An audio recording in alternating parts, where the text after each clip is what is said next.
Okay, so I guess we'll start off with the questions today, as the two of you are proprietors of Thunderhead Bowl and Grill. And from the proprietor's perspective, I was going to find out a few things from you.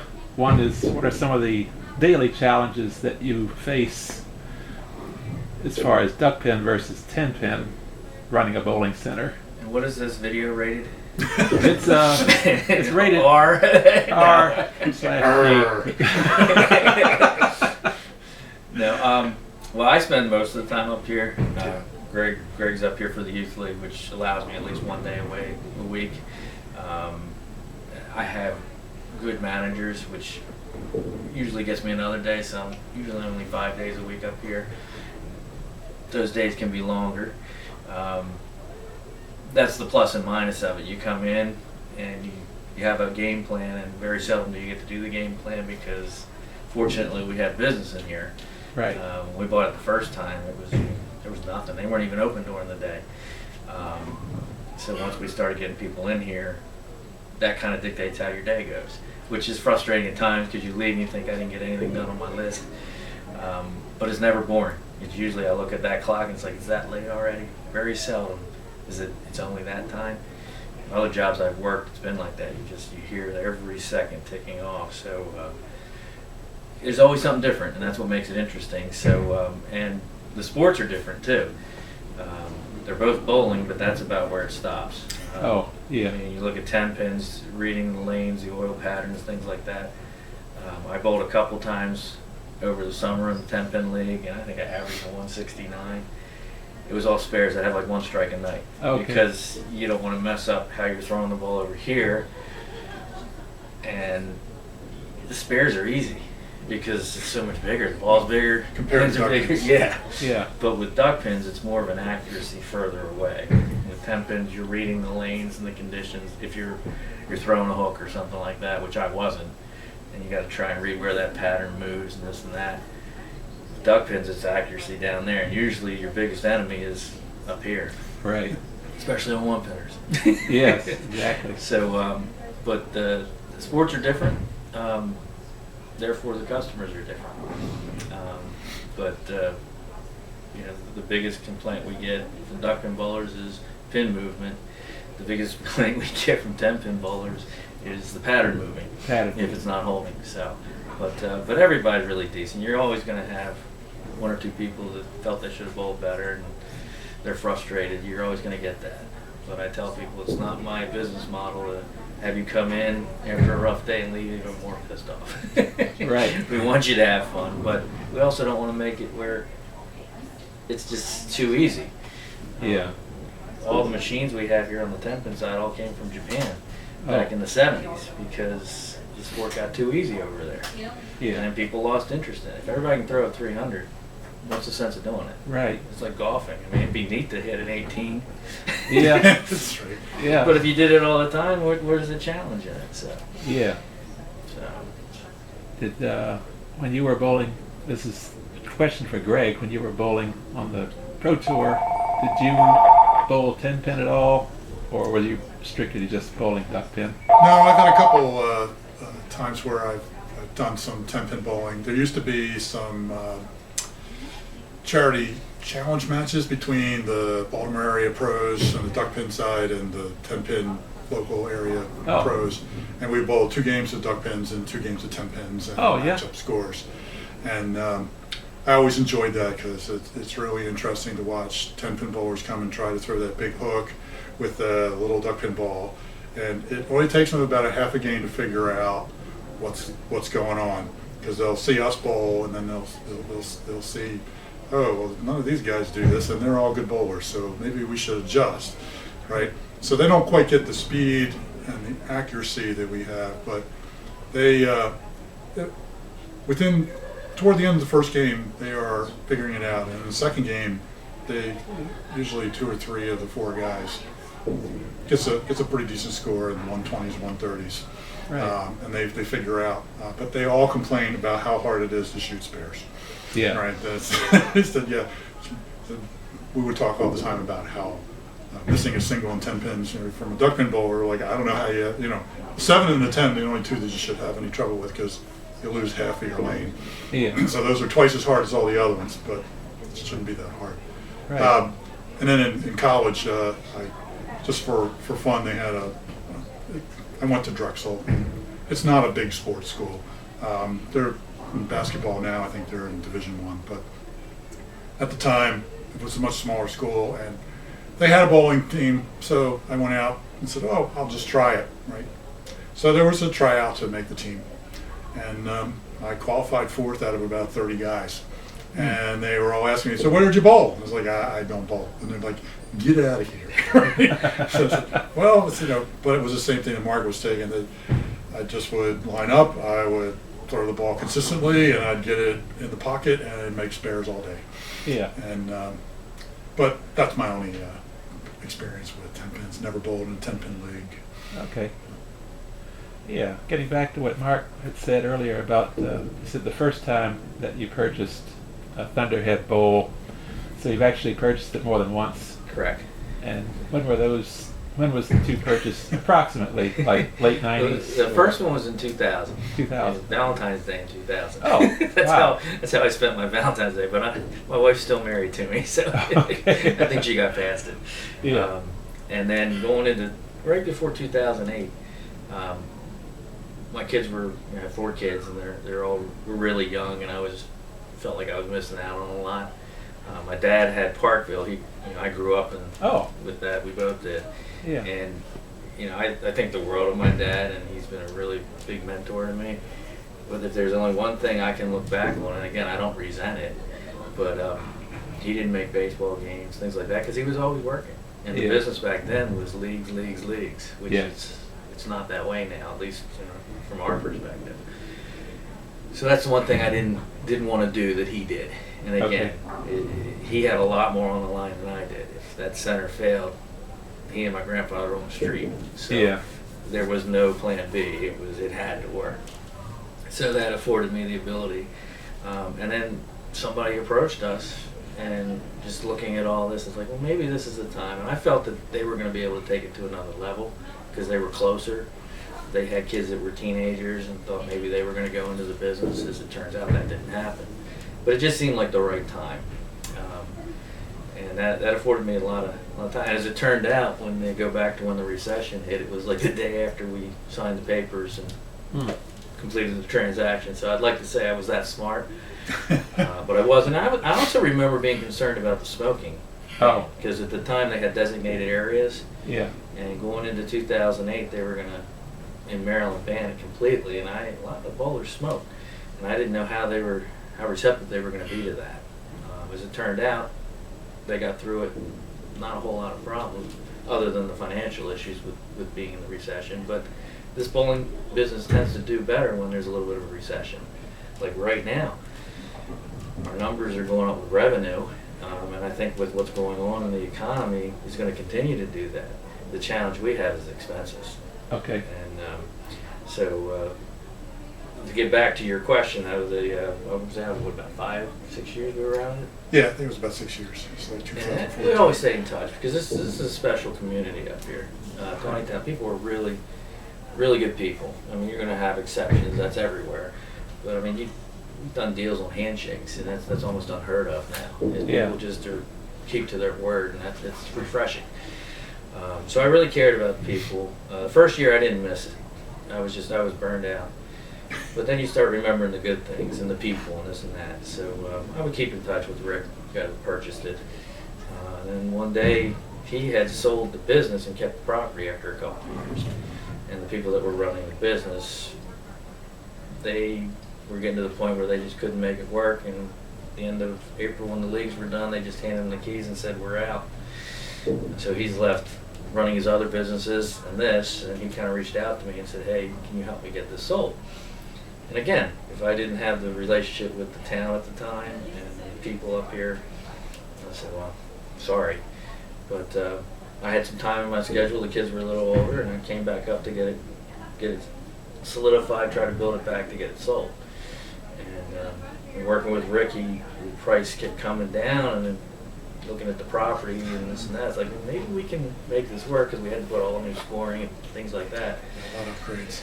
So finally came down to a number that made sense. So decided to buy back in, and I tell everybody it's like the movie Airplane. Hating myself. It's like one scene where, because they bought their tickets, they knew what they were getting into. I say let them crash. So every time I have a bad day, I think that to myself, and like I knew what I was getting into. First time, I'm not so sure. Second time, that's right. I knew. That's right. So, but I don't regret it, not at all. Yeah, that's good. So, Yeah, Taneytown is a nice town. it really is. A lot of people probably don't know what I saw in an E special once, that the actor Fred Gwynn retired to this town in the last few years. The guy that played Herman Munster Yep. on the He was in, Munsters. what was that movie? My Cousin Vinny. My Cousin Vinny. Yeah. Yeah. Yeah. So yeah, it's a nice, very friendly people here. Mm-hmm. Yeah. So has your family been in the business for? I mean, you all took it over in 2000, 2008. Prior to that, how long? So my father and my grandfather got into the bowling business in, I think it was 1958 or 1959. So it was 3 years before I was born. Wow. Put a 10 date years on it. before I was born. And they've had, a couple of different centers along the way, but pretty much been in bowling since then. Mostly duck pins up until Chestertown. Chestertown. So in the 90s, they got a split center. And I think they saw the writing on the wall of the merging between 10 pins and duck pins into a single place. It wasn't all that common back then, but now even AMF and others have converted centers that were either all 10 pins to half and half ducks, or all duck pins to half and half. Right. Because it offers a wider variety of accommodations. You find a lot of grandparents and grandkids come in that they much prefer to bowl the duck pins because it's easier for all of them to hold the balls. Yeah. Right. So if you're going to have fun, right, it's what you don't want to have to struggle and worry about dropping the ball on your foot or hurting your fingers or getting blisters or any of that kind of stuff. And then when you add the bumpers to the duck pins, that makes a big difference, because then at least the ball stays in the lane if you're not used to bowling it, because that's the hardest thing for people getting started, is actually just keep the ball in the lane to hit some pins. Yeah. Nobody wants a zero.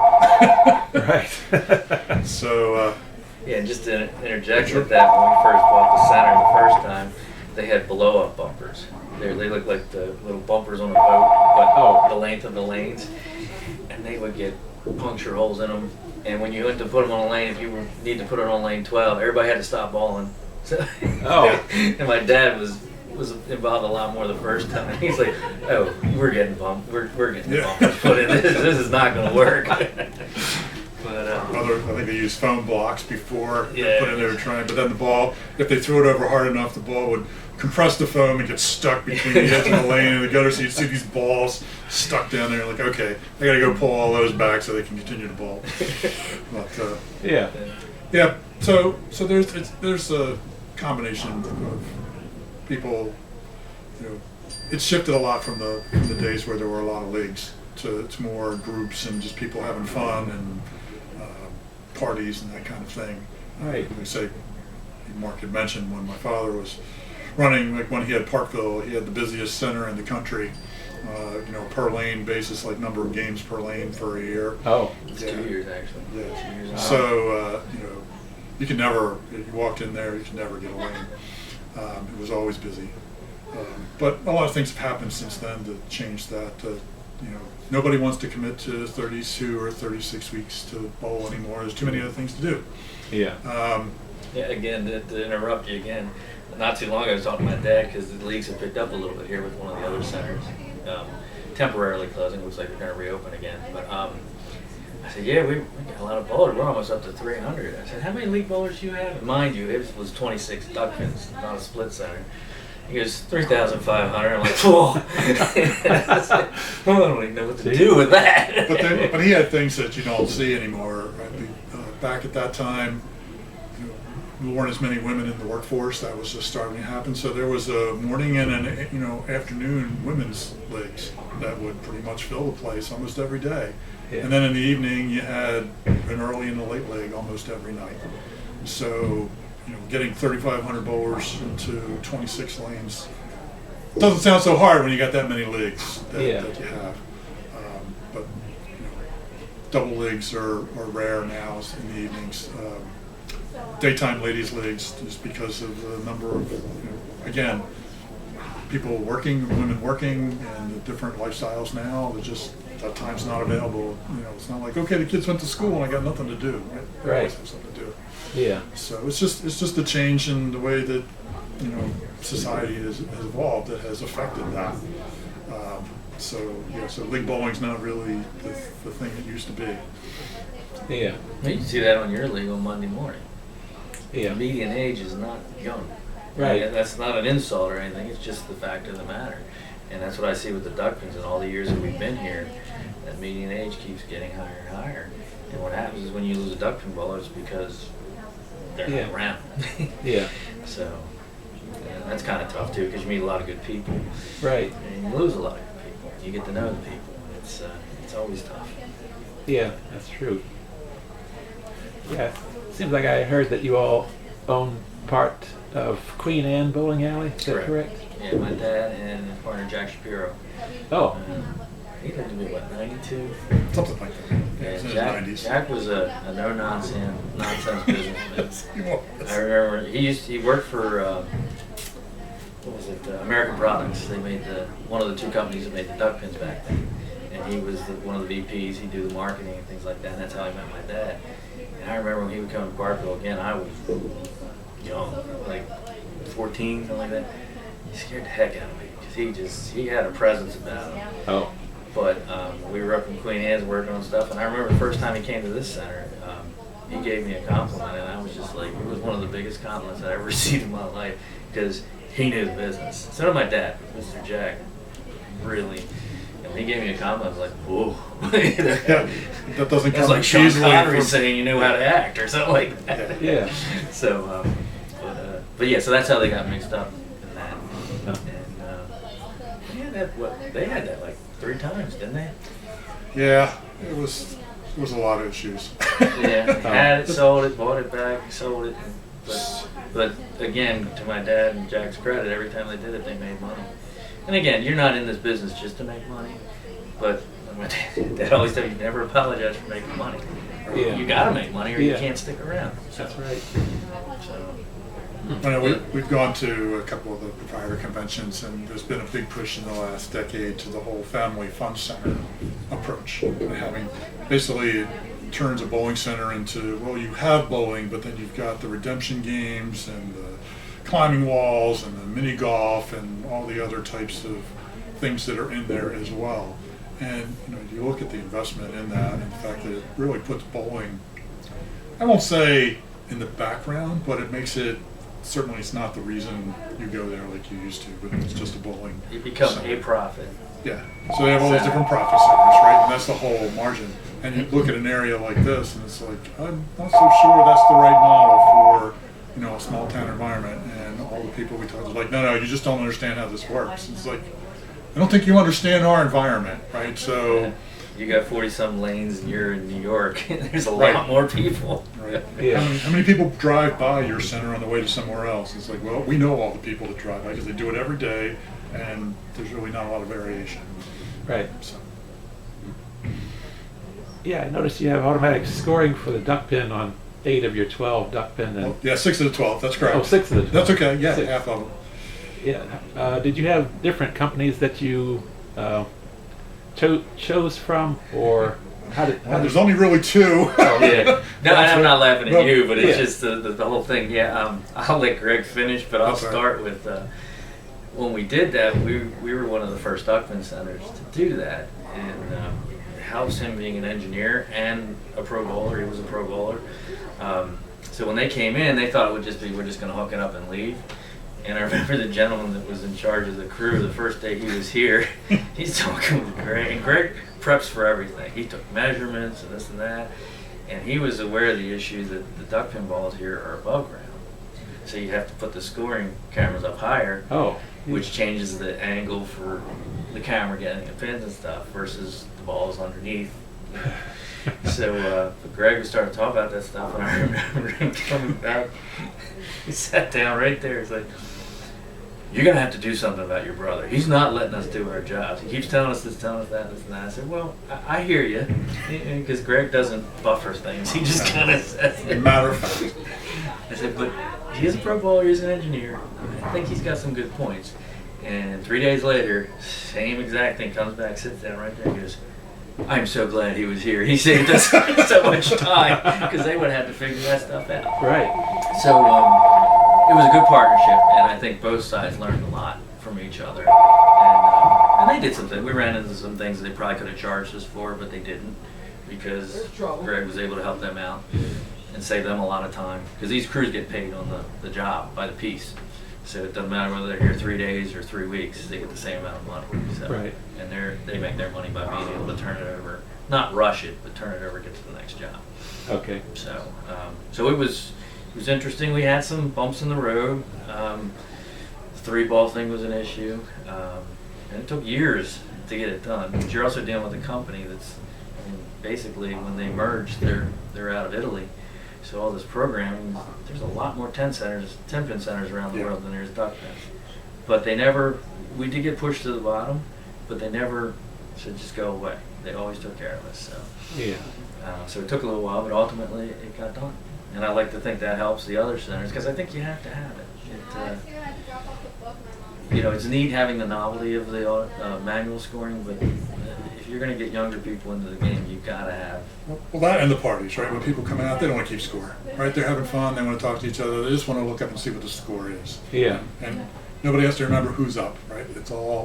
Everything's taken care of. So it makes it much easier for people to just sit down. I know you can spot when people have come in and it's the first time you see them sitting there, they're looking around, and they tentatively push a button, and then they ask somebody around, point, and they push another button. So usually when I see that, I walk down. It's like, okay, this is pretty straightforward. Here you go. And you just sort of talk them through it. I'm like, okay, if you got any questions, come ask somebody at the counter. Right? They feel much more comfortable. The software has gotten better over the last couple of years, much more intuitive. Things that used to be, a lot of back and forth, like on the youth league, if I have 2 bowlers that didn't show up that day, I have to go in and put in the blind scores. Well, I can do that in one screen now. Previously, it was for each bowler, you had to go in and set it and then go all the way back. And it got very frustrating for people to do those kind of things. So they've taken a lot of feedback from the users and incorporated it to make it much more user-friendly, and things are now grouped together better than, oh, that's over here under this menu, and you got to, yes, from a programmer's perspective, oh yeah, once you know where it is, you know where it is. But for the casual person who's not familiar with it, you got to make it easier to find. And they've done a lot of work. Right. Oh, very good. And the reason we only did 6 was, number one, to try it out. Because if it was a disaster, we still had 6 that we could go over to. Yeah. And then the other thing is where the duckpin bowling is going. Are we going to take a few of those lanes out and do something different with that? More 10 pins in, do a different profit center, that kind of stuff. So it gives us options. But we were talking about it, and Greg's absolutely right. If we go less than 8 lanes, then we might just take all the duckpins out at that point. So that leaves us 4 lanes, square footage to play with. And we started talking about that 6-7 years ago, and we still haven't made a decision. So what do you do with that space, right? And do you want to give up, January, February, March, you don't have enough lanes. And honestly, even in the summer, you don't, it's turned into as much as going to the pool. Well, the air conditioning and things like that. You get to use my phrase, right? There's 2 things about it, right? When the weather's bad, people will bowl. And it's either stinking hot or freezing cold. Or raining. They'll go bowl. But then it also comes down now to, since it's a much more casual thing, it's like I refer to it as the sport of last resort. It's like, well, I don't want to go do this, or we did that yesterday, or the kids got a soccer game this morning, and it's like, what else are we going to do? It's like, well, we'll end up either going to the movies or we could go bowl, right? So it's like when you rule out everything else, then there's bowling, and people that come usually have a good time. But it's never on the top of the list of, okay, let's see, what are we going to do this week? Oh, well, let's go bowl on Friday night or whatever, or let's go bowl Saturday, right? It's usually that after some negotiation and back and forth, they end up here. right? And everybody has a good time, but it's never the initial destination, and I'm not sure how we go about, making that happen. Because there's just so many other things for people to do. Even the one young boy that just started with us in the youth league, his parents were looking to get him out of the house and doing some other things. He said he loved Wii bowling. Oh. Yeah. So he's like, and I will tell you that the Wii bowling has effect. He walked in here and he got the ball, and he walked up onto a spot in the lane. He got himself set up and he threw the ball. I was like, he's already done 75% of the things I would want to teach him, and he's 5 years old.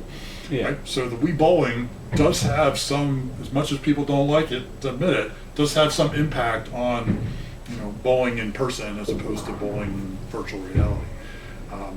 But he loves it, right? So he's been here a month now. Parents, mom told me this morning he can't wait till Saturday morning. He wants to. He talks about it all the time, right? So that's the biggest compliment you can get as a coach. Yeah, you make it so that they enjoy the sport, because let's face it, being number one, we're in a country where they, and we're all competitive, especially this guy.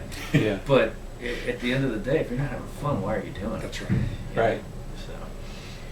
Yeah, I think you do a very good job with accommodating the special needs kids that come in, because I've been here on those mornings when they come in, and they always have a lot of good times with the duck pen.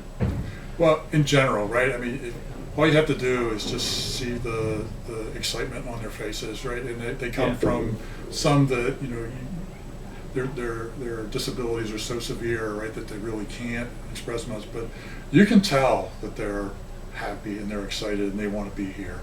Yeah. And then you get some of the other ones that it doesn't matter, just a pin falls over and they are over the moon, right? So I sit there and look at that and it's like, I wish some of our league bowlers would see this, because they get upset if they don't all fall down. This one's just happy that something fell down. Yeah. Right. But when you make those accommodations to see those groups come in, they're always so appreciative. They enjoy it, and I enjoy seeing them having fun like that. Even the ones that are tough, we had one, Greg, he passed away through the pandemic, and you don't realize how much you miss certain interactions you have until you don't have them. Yeah. But he would come in, if we didn't have the bumpers that were down, because he didn't want the bumpers, if we didn't have the right lane, if we didn't have things set, he just looked back. He would get grumpy. He'd say, you gotta get this, you gotta get that. It's like, I think he's never happy. But like you said, he loved bowling. And after the pandemic, when he wasn't around anymore, it's like you set the stuff up, and it's like, I kind of miss that. I kind of expect to get yelled at, And again, they didn't mean anything by it, but it's just, just things you get used to. And it's fulfilling as a person to know that we're able to provide something like that they enjoy. And like Greg said, just about anybody can bowl at any age. Even with the bumpers, or the ball ramps. The ball ramps are great. We even have the kick cannon. If we get that working again, but yeah, there's a lot of things you can do, and ultimately we should probably clarify: the kick cannon does not launch kids. Yes, it's for the kids. It's meant for the 10-pin side, where you literally put a ball into it and it will shoot the ball out at up to about 20 miles an hour, right? So I think it's 13, but yeah. But it's the kids can get there and they can aim it, and then they get to hit the button and how hard they want to throw it, and and there's a lot of safety features. Yes, it's not like you pointed at somebody. It's very well engineered. It's very well engineered. So, but we got the first one of those. Yeah. But anyway, but yes, it is. It's gratifying. Yeah. Right. Yeah, you mentioned that Greg was competitive and is. I guess for the I've mellowed a little. Yeah, for the people that don't know, Greg was #1 bowler in the 2000-2001 season, and you carried 160 out of 158 the same year. Is that correct? Yep. 160 out of East Point. I don't know of anybody else who's done that in a 5-man pace. 5-man. That was a 5-man pace. That was the men's commercial Monday night league over at East Point. And the other, the 158 was out of Pikesville and a pro doubles league. So it was quite a year. The hardest trouble I was having at that point in time was adjusting to the synthetic lanes. Oh. And the fact that nobody really knew how to take care of them from the duck pin side because they weren't getting cleaned and oiled every day like they do with 10 pins, where they get stripped and oil is put back down. And this was back then. Yeah. Back then. Yeah. But then with the duck pin side, balling into synthetics, right? They occasionally just put some oil out there. I think their instruction we're given is like, look, you just got to clean them once in a while and just keep putting oil on them. But what would happen is the dirt would pick up on it, and you get parts of the lane that were very slick, and then other parts like over toward the edges where, shooting at the 10 pin or the 7 pin, there's no oil at all. It's just what oil did get there was dirty and tacky, and I couldn't stand far enough on the left side of the lane and throw across the lane to get that ball to stay on the lane and hit the 10 pin.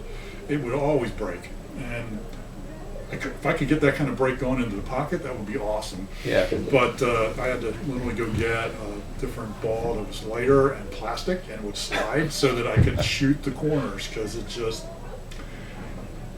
you had all these issues about lane condition, and forget the I think it was Karen, the one down at Penland, she would get so angry with me because I'd walk in, I'd throw a half a dozen balls, and I said, "You guys didn't do the lanes." And she's just like, "How do you know?" And it's like, I can tell you what's going to happen, right? It's kind of like his level of bowling versus mine. This guy, I always remember, being a baseball fan, Wade Boggs explaining hitting.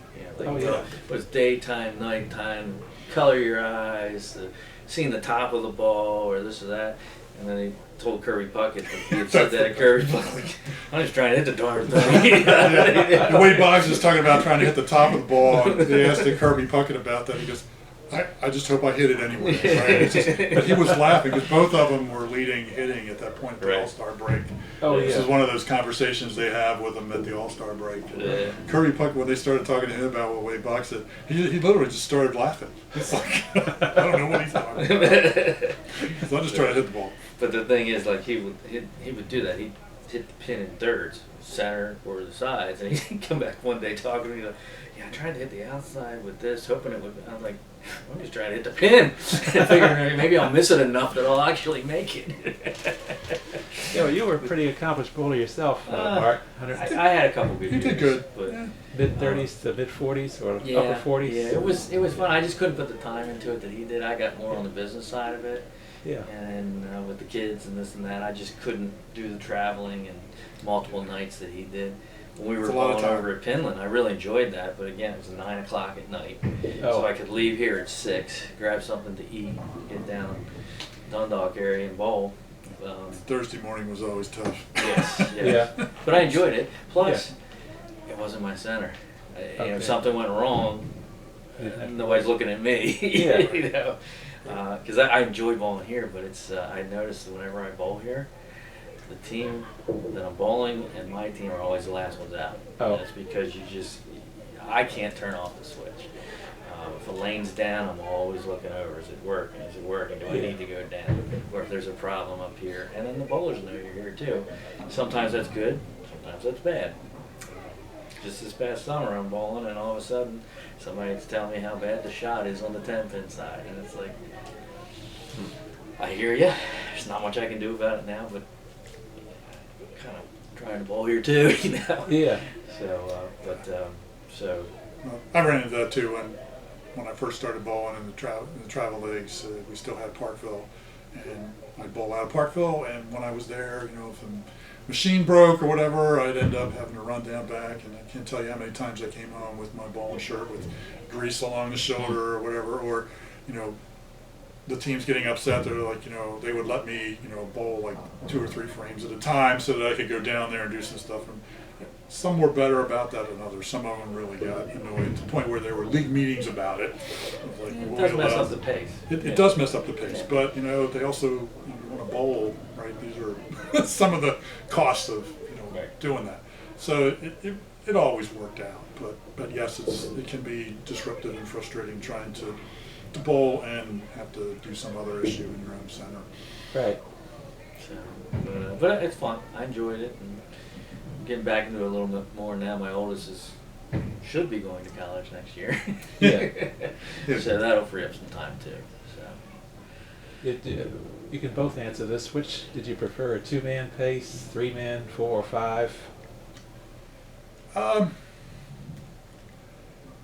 a preference, I think 4 was probably the pace I enjoyed the most. Okay.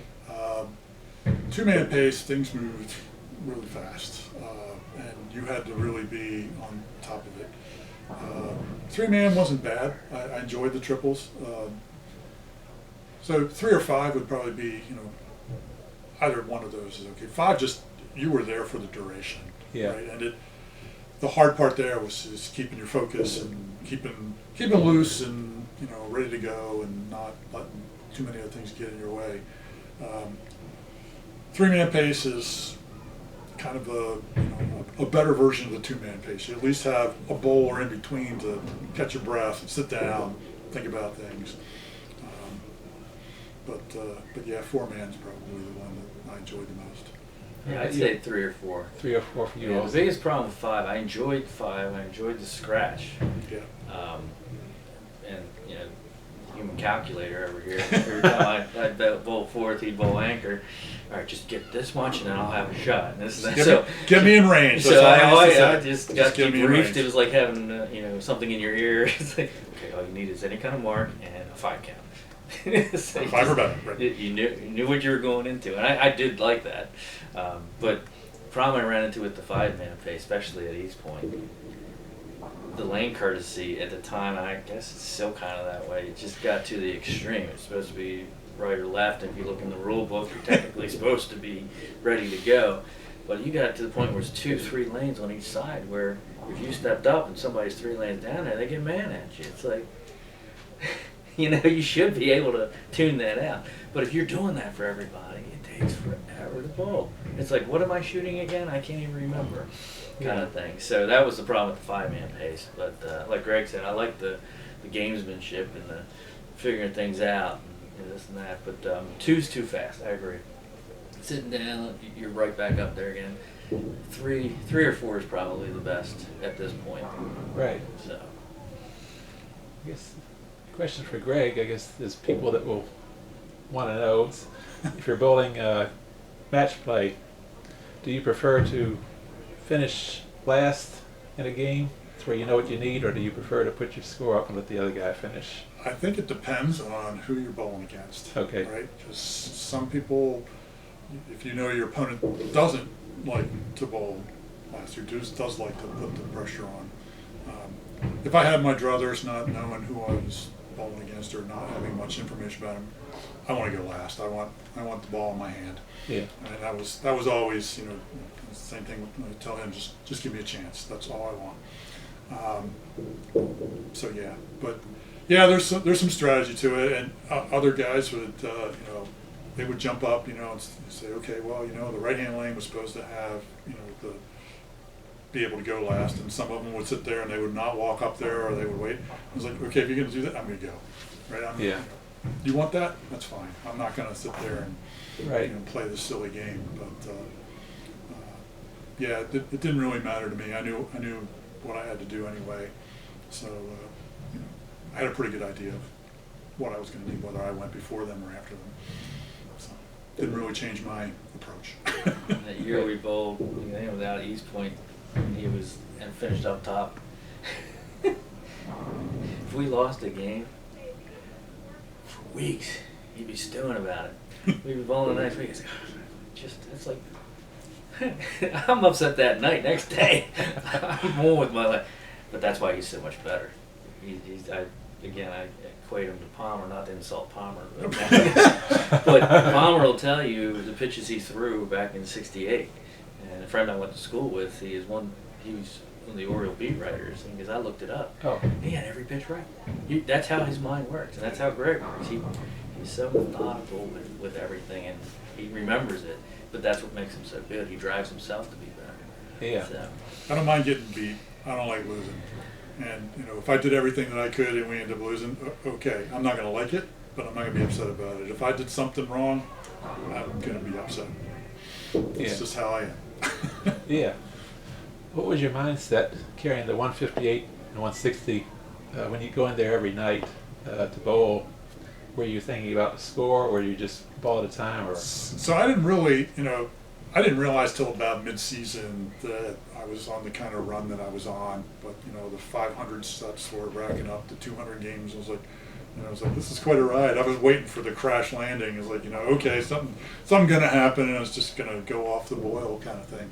But then once I got into January and it started really getting into the core of the season, it kept going. It wasn't about being number one. It was just about, it's like, how good can I be? How can I do this? And frankly, the Monday Night League gave me a lot to talk about with the other guys in the Pro League, and on Friday nights is we'd come in on Monday and the other team would juggle their lineup. They were figuring out who didn't want to bowl against Greg, and I'm sitting there thinking, this is the dumbest thing ever. All 5 scores add up. I mean, why would they do that? But every week it was just like, okay, so what are they going to do? And there was only one team that they came in and they I said, you guys going to keep the same lineup? And they're like, well, yeah. And the guy says, I want to bowl against you. It's like, okay, evidently you're the only one, because at that point in time, they were really, it was really funny to watch all the gymnastics on the lineups on the other team when we showed up. And then the one week I came in and I put myself first, you'd have thought there was going to be an explosion. It's like, you can't bowl first. Like, you guys adjust your lineups every week when you come to bowl. Why can't I do it? Yeah. And they're like, whoa. Oh, do you want to adjust your lineup again? And they're like, well, yeah, that was what they wanted. It's like, I don't care. You change your lineup every game if you want. I don't care, right? But it was just funny to see that happen.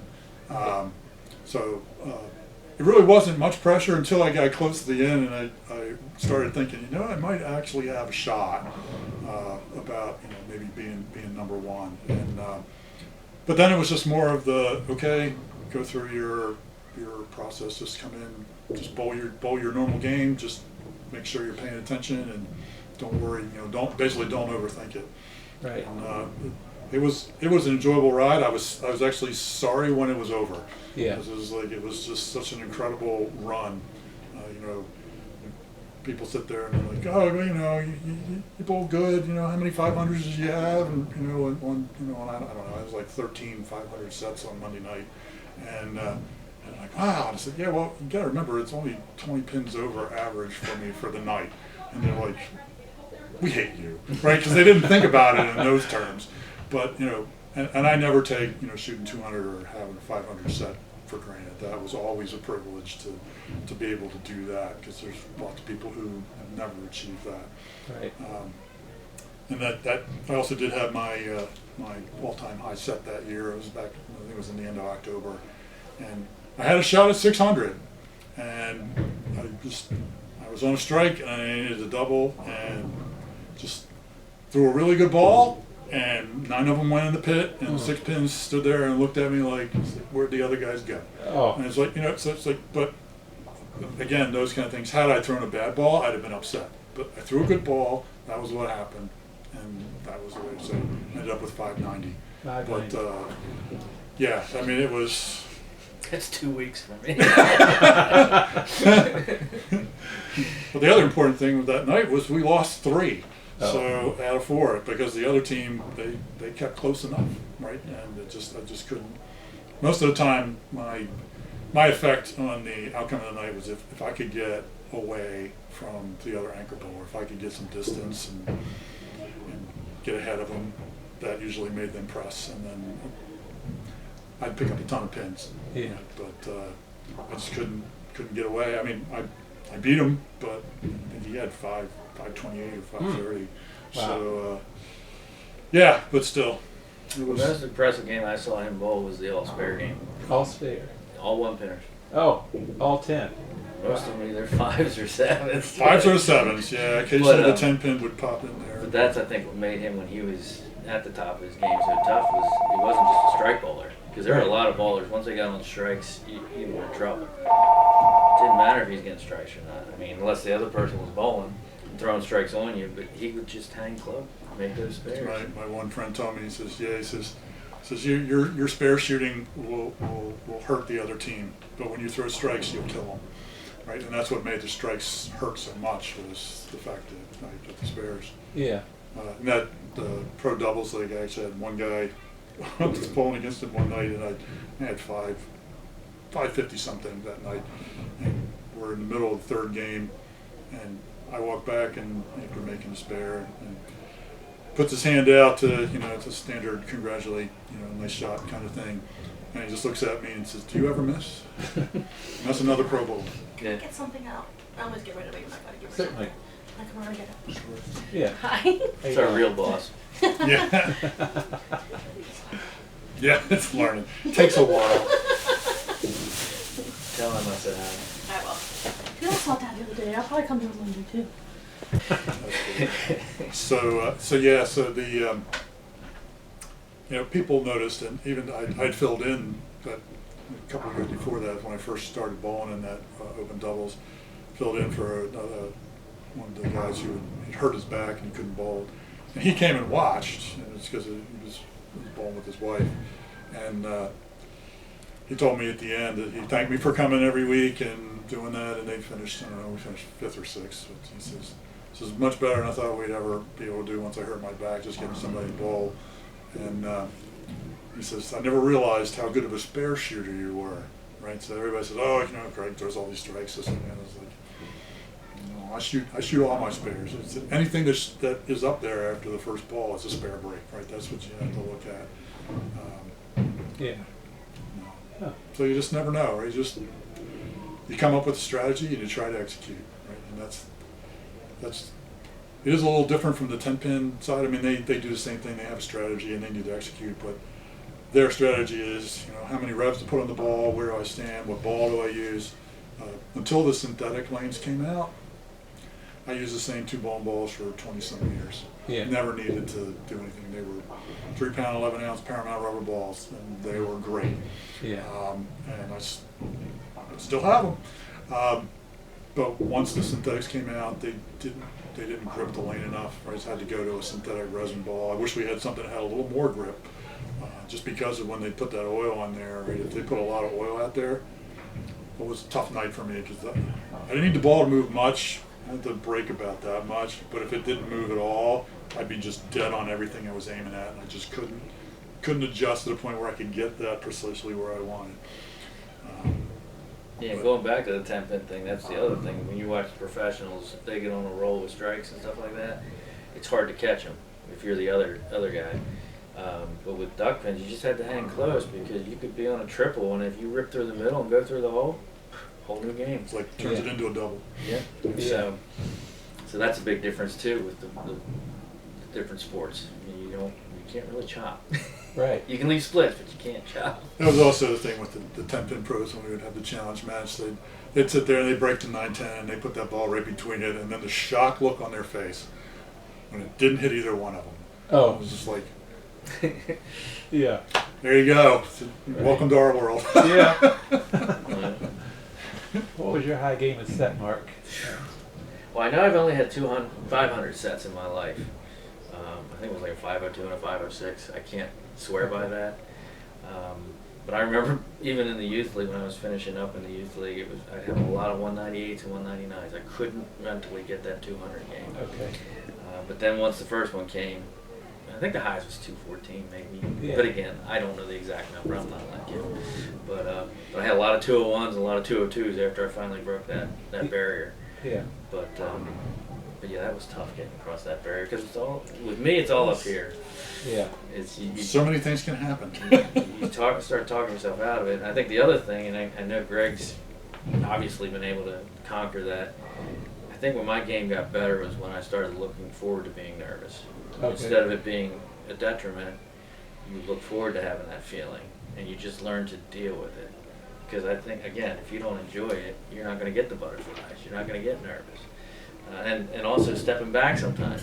You're up there and you're like this. It's like, all right, let's reset. Yeah. Yeah. But once you learn to look forward to that feeling, I think that's when you take a big step forward. Again, I never got to his level, but once you start dealing with that, you look forward to it. So. Yeah. So you had 590. What was your high single game?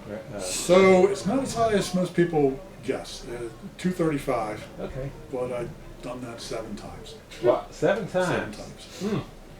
Dang on. But who's kidding? No, but I was always like, hey, you go along, you get something else. Like, I look up and I was at probably 235, right? Yep, there it is.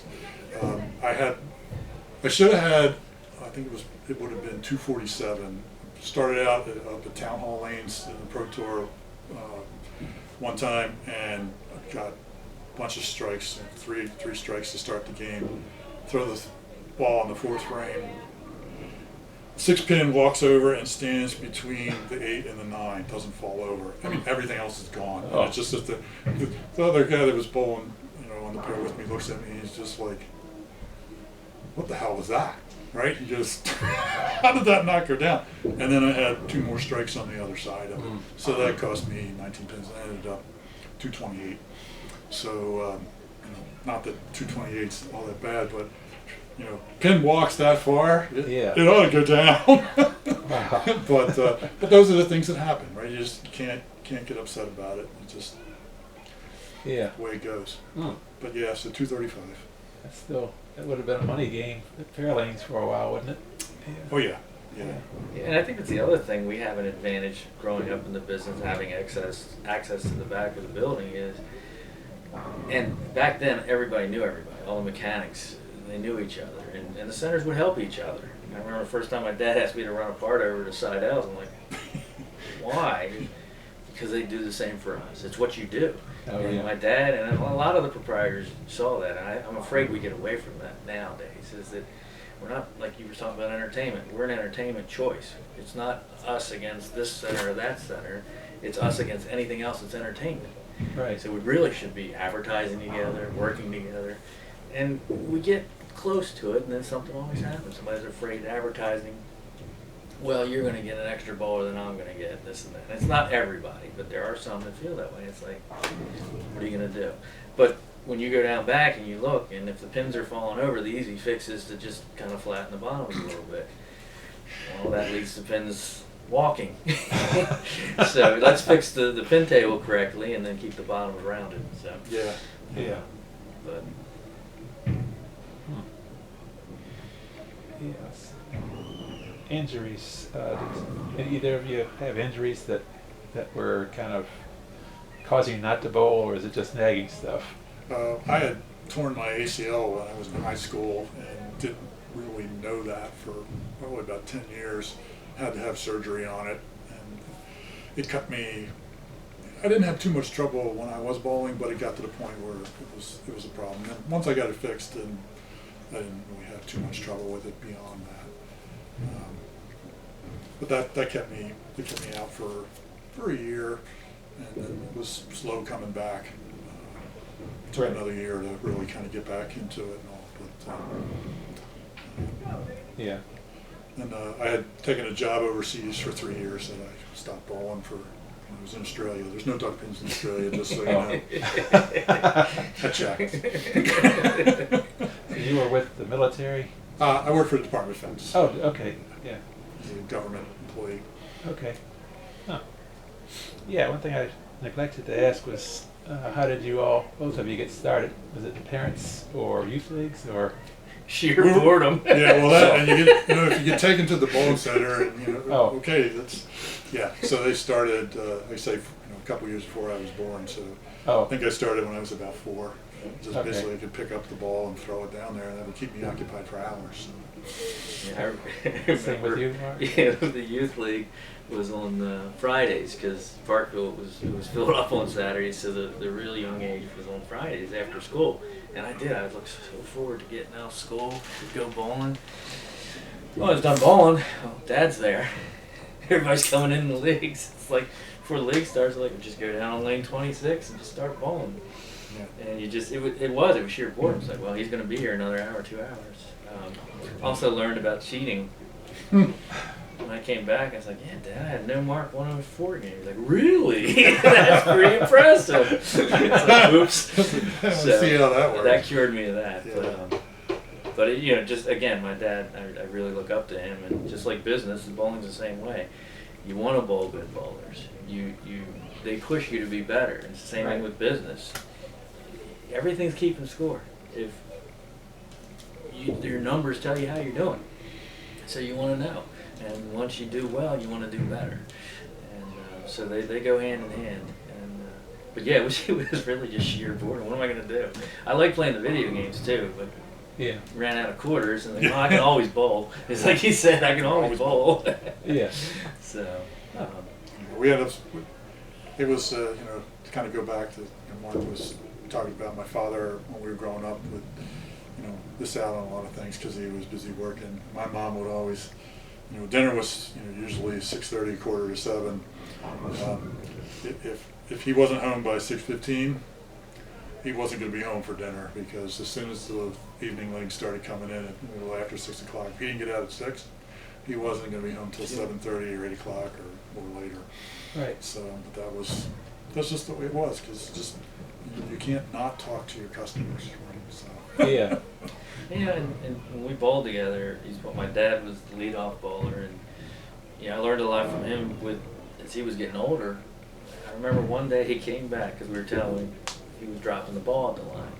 And he sat down and he goes, Mark, it's funny, when you get older, you know what you're doing wrong, but you can't fix it. He just could not hold on to the ball anymore the way he wanted to and get it out. But I also remember being really young, and they dragged me along when they were bowling their 5-man travel matches. And I look back, and that's one thing Greg got to do that I didn't get to do. He got to bowl with my grandfather. Oh. So they had 3 generations out there bowling, and I'm glad you got to do that. It was enjoyable, and the other part too, a lot of the better bowlers and guys, the long-time bowlers in the pro league, either come across my father or my grandfather or bowled with them in various leagues and whatever, and so having them talk to me when I showed up in the pro league at age 20, I think it was when I started. It was interesting to hear stories. And what was the first name of your father and your grandfather? Maybe some of the people watching might know. So they're both first names are Edward, but my grandfather went by Edward, and my father went by his middle name of Wayne. Oh, Wayne Kraus and Edward Kraus. And see, Greg got that initiation, and he held his own. I go through life being known as Wayne's son or Greg's brother. Oh, yeah. Yeah, that leads me to who did both of you kind of aspire to or look up to as a bowler, like a model bowler? Like Peter Pierce said, Nick Tronsky was who he idolized. Who would each one of you? I'll go first because you're going to have a lot more expensive. Bowling in that Wednesday night triples league over at Penland, some of the pro bowlers followed Greg over to that one. But Donnie Dove, everybody mentions Donnie Dove. But what I really like about Donnie Dove is he was really competitive, but he was always decent. You never had him, being a, like a better term, jerk about something or trying to play. He just was that good. He didn't have to do it. Right. And the other was Laree. She came with it was all men and Laree. Let me tell you, you don't want to mess with Laree. Yeah. She's a good bowler. Oh, yeah. And Laree Simpson, now Laree Schreiber. Yeah. So the two of them, because again, I didn't get to really know the pro bowlers like Greg did. But those would be the two I would mention. Okay. And Greg. I looked up to Greg too. I liked bowling with him. That year, it was just so much fun just getting the game to him. It's like, I got it to him. And 9 times out of 10, even if he needed a triple, he'd do it. It's just like, wow. It was just fun to watch. Oh. So, but It's always nice to have that many chances. yeah. So I had a couple of different guys that some of them weren't the absolute best bowlers, but were good bowlers and understood how to bowl and how to compete. And one of them, I think my father had some doing in getting me, with him was a gentleman by the name of Buzz Boxty. And Buzz passed away from a heart attack probably when I was in my late 20s. But he knew exactly how to, go through the game, what you need to do, how you should adjust, how aggressive to be, right, all that, and how to hold your own against the other guys, so that no matter what, you had a plan and you knew what was going on, knew what you could do and what you couldn't do, and when not to, overexert yourself and take risks that you shouldn't do. So, and he was always a very, very good sport, very humble. So I appreciated seeing somebody else carry themselves that way, and I like to think that I adopted some number of those, or at least to some degree of what Buzz did. So I owe him a great deal of thanks.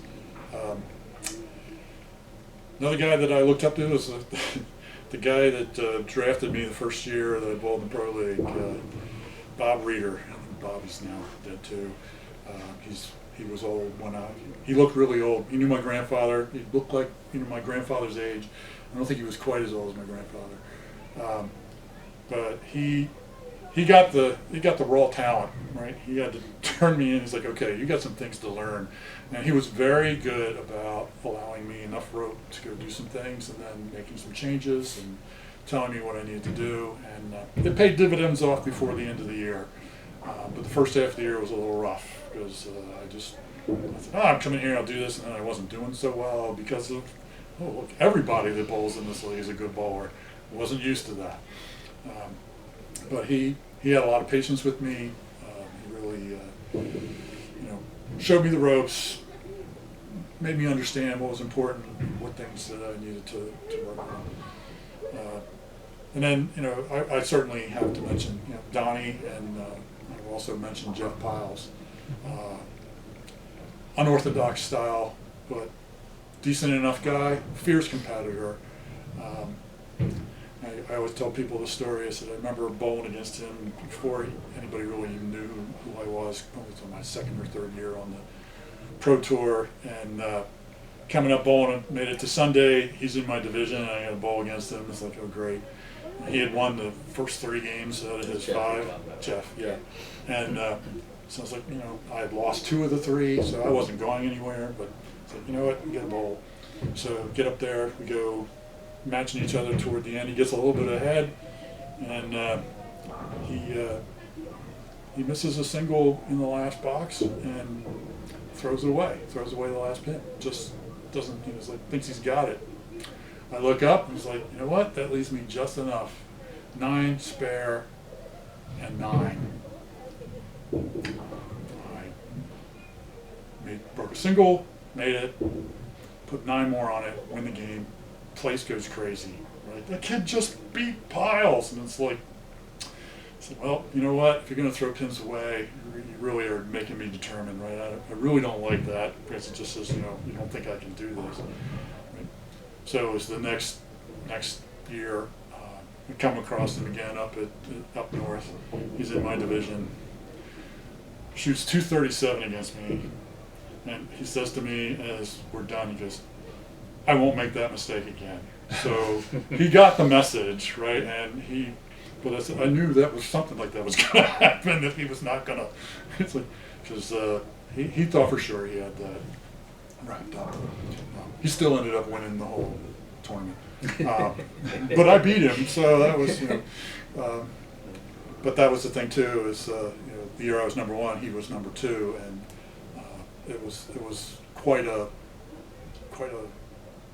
privilege to say, okay, I finished ahead of somebody who'd been number 1, I don't know, 12 or 13 times. I mean, but he was just as consistent, and just, you just knew when you came up against him, he was always going to put his best game out there, and that's what I liked the most about it. There's plenty of other good bowlers, so I don't want anybody to feel slighted that I didn't mention them, but those are the ones that really stand out. Had a lot of good friends who helped me along the way, helped me keep perspective, and helped me manage myself, not getting too upset about certain things. Right. But yeah. Yeah, that's great. So, what would be your? This is for Greg, I guess. The biggest moment for you. Biggest moment in duckpin. That is the one moment that you're probably happiest about. Just one single moment, whether it's a game that you won, or an award you won, or what would you look back on your career and be the most satisfied with, whether it was in a performance or just the overall achievement? Well, winning, I only won 1 Pro Tour stop, but winning that was a big deal. I had a run in that session where I was number 1, where I had two times back to back tour stops where I made the ladder and had a bowl in the title game. The first one, I can still remember. I'm sitting there, you know, when Mark talks about the nerves. Still remember standing up there and getting ready to bowl and thinking, I've been bowling for 30-some years, and all I want to do right now is to make sure that I get the ball out on the lane, I don't fall down, and it hits something. Right? It was just I didn't care what was. Just like I don't, you know, never done this before. I was like, it's odd to be that, and I bowled in plenty of high pressure situations before. And the first one I lost, I didn't bowl bad. I think something in 130s, but bowled against Dave Wander, and he had somewhere close to 180. And then the next month I had the same deal, but I started third on the ladder and had to work my way up. And the first two guys I obliterated. It was over by the fifth frame. And then the third game, it was much more competitive. I was actually behind coming down toward the end, and I remember I got up in the seventh frame, and I think it's getting late. I got to do something, right? So just made sure to set myself through a little more speed behind the ball. Really lifted it out there, and ball crossed over the head pin heavy. Ended up leaving me with the was it the 3-6-7. Okay. I'm thinking, yeah. It's like, and I'm thinking, well, I'm all about shooting wood and being, keeping all that. And it's like, 10's not going to help me here. It really doesn't matter. I said, I'm going to have to be aggressive, which is a hard decision for me to make. And, say, okay, I'm willing to do that. But the other thought was, it's like, I'm not going to get 2 out of 3. I'm either going to hit the 6 pin and get 1, or I'm going to make the spare. And I just had myself, and it's just that frame of mind, determination, and I threw that ball, and that shot went off like everybody should make it. I just straight across, no deadwood, gone. It's like, and I'm sure that had to be demoralizing to. I can't even remember the guy that I beat. That I should remember that. He was from up north, and that made the difference in the game because I threw a strike on it and I ended up winning by 9. So I don't make that spare. I lose by a pin. Right. And it was just a matter of going through and really earning it. I mean, that was an earned victory, and it was a good match. And I was never so happy with myself. Right. Not to mention, it didn't even mention. Somebody pointed out because you realize you shot like 520 on the ladder. Right. 3 games. It's like shooting 500 in a situation like that is unheard of. But I was on a roll. Things were going well, and right, you take advantage of what you can take advantage of. But wow. Yeah, so that was it. Being ranked number 1 certainly up there. But that's sort of a just an endurance thing. You bowled enough games in enough places and did enough tournaments and stuff like that. But yeah, and then there's lots of little things that along the way. And bowling with my brother and my father and my grandfather. Not everybody gets to do that, especially in any kind of competitive situation. And that was fun to do. Yeah. I always look back. You never let me win either. Oh no. Let anybody win. Don't feel bad. I throw 190, he throw 192. I will tell you, there was one time I felt bad that one of the guys over at East Point, they always had the 5-hour high game pool, and he was always getting it in. He was desperate to win one. He always came close, and said he comes over to the guy running the pool, and he's like, I got it, right? It's 217, right? I hear from the guy, guy who's running, and he comes over and tells me later, he goes, do you know how much it hurt me to tell him? I was like, no, because Greg's already got you beat. And he's only in the 9th frame. It's demoralizing. It's like, I did feel a little bad about that, but not for long. How about you, Mark? How about your favorite moment on the lanes or off the lanes in a bowling? Honestly, I'm going to go behind the lanes. My 2 biggest moments were the first time we had the center when I made it through the first year. I remember sitting back, the office used to be down the end there. I look at the calendar. My dad was up here a lot more that time, and I said, I look at the calendar like, holy crap, it's been a year.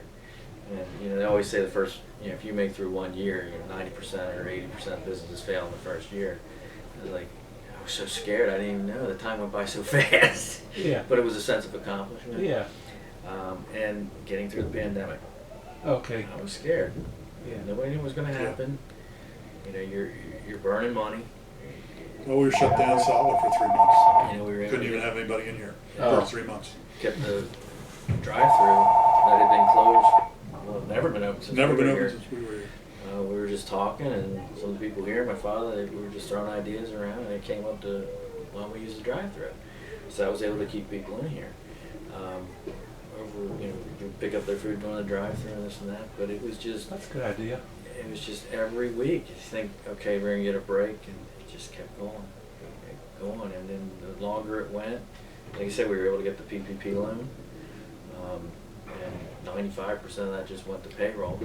The other 5 went to improvements so it wasn't like, we got this money and we ran with it. It kept us alive. Yeah. And even when it started to come back, we still ran into trouble because of people's perceptions of, what COVID was, whether it was real, the politicization of it. I mean, we had some bowlers that said, well, if we can't, bowl against a team in alternate lanes, then I'm not going to bowl. Some of them even brash enough to say, well, I'll be back after this is over. And I'm sitting there thinking, if we're still here. I mean, Right. So there was a lot of aspects of the pandemic that, the fact that we're kind of coming out of this and still on our feet it's amazing, right? And Mark's done a great job of managing all Team's that. done a great Well, job. Karen, you run this. Jody, and You're the captain of the ship, so Yeah. it all comes down to you. I help out where I can and do what I can. a lot of it was just hiding the fear. It was refreshing to be able to unload on Karen and Jody about how scared I really was. Because you're right, you got to have that front, and you just got to take it day to day, just break it down day to day. And again, the community. I can't tell you how many people came through that drive-through. Some of them that was where they got their food, and they were so thankful we were here. And other people want to see you guys here so the community really supported us. And Well, I think too, some of them that were regular bowlers, missed coming in and getting the Karen fixes, or it's kind of a local, thing. People, oh yeah, Karen's at the bowling center. Yeah, you want to go get her meatloaf for. I always say it's comfort food, and there was no better time to get comfort food than in the middle people of the really, I think pandemic. people that meant something to be able to get some of that where they couldn't even get in the bowling center. But the other day when we finally turned the page and started making money, the revenue was coming in again. And I remember just standing out there looking over the center before anybody was really here, and just kind of like, I could feel my shoulders drop. I was like, okay, no matter what happens from here, we made it through the pandemic, and I was proud of that, and I'm proud of them. Yeah. Everybody, not just Karen and Absolutely. Jody, everybody that stuck with us. That was a tough time. So that's my most satisfying. So. Yeah, I guess I will say, as a bowler here, it makes a big difference when you have owner here that always has a smile on his face. Yeah, try. And it's a lot better than somebody who's sour looking. You always see somebody who's pleasant. Makes you want to come to the bowling alley. So Well, I appreciate that. We appreciate Well, that's everything you all have done. Thank you. Well, Thank you. Thank you. Yeah, it goes back to what my father and my grandfather started with, is that, the image of a bowling center in the late 50s and 60s was not necessarily a good one. Smoke-filled places where guys were drinking and bowling pot games, and so my grandfather always had the idea, and my father subscribed to it as well. It's got to be bright, it's got to be clean, and it has to be family friendly and pleasant to be in, right? And we both subscribe to that, and so it's sort of the family way of doing this kind of business. Yeah. That point about being bright in here also is important too, because bright, cheery atmosphere. Well, and again, going back to the person, I know we have issues. Every business does, and it's challenging, especially when the workforce is as thin as it is right now. There's people that you kind of put up with stuff that you wouldn't normally put up with. But the only reason we're here is because of the experience. If we went all automated and you just like go swipe your card down on the lane and pick your games and bowl, it wouldn't be the same. It's the people. Right. It's talking to people. And like you said, I think it means something to come in and people say, hey, how you doing? We know you bowl on Monday and you come in to eat. It's an experience. And you feel like you're part of something. And that matters to me too. I try to remember names. I can't do it like Dad. Dad can remember names from 18 years ago. Trouble with last week. But faces I remember, and again, every person that comes through that door is supporting us, and without them, bowling's given. It's taken a lot, but it's given a lot. Absolutely. So we're very thankful for that. Great. But thank you for the compliment. We appreciate that. Yeah, no problem. We appreciate it being able to come here and have fun. So Yeah. Keep it going. Yeah, great. I think we'll probably wrap up the interview. Fair enough. I appreciate you all sitting down and taking some time to talk. Rob, enjoyed it. I appreciate you having some interest. Oh yeah. I don't get interviewed that often, so. Yeah, you're one of the best kept secrets. I don't think anybody knew about that 160 average. I mean, not many know about it. No, I think there's only 4 that I can, Piles has done it. John Owens has done it. John Owens did it. Yourself. And Ronnie Clayton has done it as well. He did it over Greenway. Okay. Wow. I didn't know that. Ron Clayton. Yeah. I have John Owens' story from the Pro League. The bowling the end of that first year, and we come down to the last match. We had, based on your position in the league, you then went into kind of a ladder thing, and we ended up making it to the final one. And John Owens bowled leadoff, and Bob Reeder had put me up at leadoff, and thinking, this is going to be fun. But I was like, well, got nothing to lose, right? At that time, John Owens was right up in the top couple of bowlers in the country. And that first game, he just collared me. He had 180 some, he had 140 something, which wasn't so bad, but when you get beat by 40 pins, you never are happy about that, no matter what the score is. Second game, I held my own, and either beat him by a couple pins or tied him. I can't remember. It was right around the same. And we ended up winning that game. So now we come down to the third game. And then he comes out of the gate, and he's got like a double and a spare and another spare and then another strike. And I was looking at the fifth frame, and I think I had 4 out of the 5 frames I had spares. And it's like, I'm already down 40 pins. This is not good, right? And, so it's like, well, it's one of those things where Bob Reeder standing goes, just go up. Just do what you can. Don't worry about it. They all 5 of us are here, right? Just don't worry about that so much. So relax a little bit. Strung 4 strikes together. Ripped right through the middle on the 10th frame and cleaned up the wood. I ended up I think 207 or so. Beat him by 14 pins. We win the final game by 30. So it's like that was Bobby's reward for putting up with me as I came good at the very last possible moment, right. But running against Jonathan, and everybody was there to watch it. They all, it was just, wow, you had some of the best competition today. You really held your own, right? And it's like, okay, when you're 21 years old, you're like, okay, I guess I can do this, right? Kind of thing. So, but yeah, there were a bunch of early in the pro league with a lot of the older guys. So it was really, I enjoyed that more than I did in the later portions. But yeah, it was really good to get that. So there you go, John Owens' story. I don't know if you got too many of those. No, it's John was always a fierce competitor. Always, you knew you were not going to get anything given to you. Yeah, And extremely great bowler, real nice guy. Yep. It was probably a nicer guy than he was a great bowler, and you can't really say enough about him being a great bowler. But he was a nice guy for a on long top time. of that. Mm-hmm. Yeah. Well, good. I'm glad to hear all that. I don't get to tell these stories very often. So. Yeah. Well, thanks a whole lot. I told you remembered the pins and everything that was up there. He can tell you what pins they were, where they were, how. Let's get him going. He'll remember it all. Well, Rob, thank you very much. Pleasure. Thanks. Thanks. Thank you. Thank you. Okay.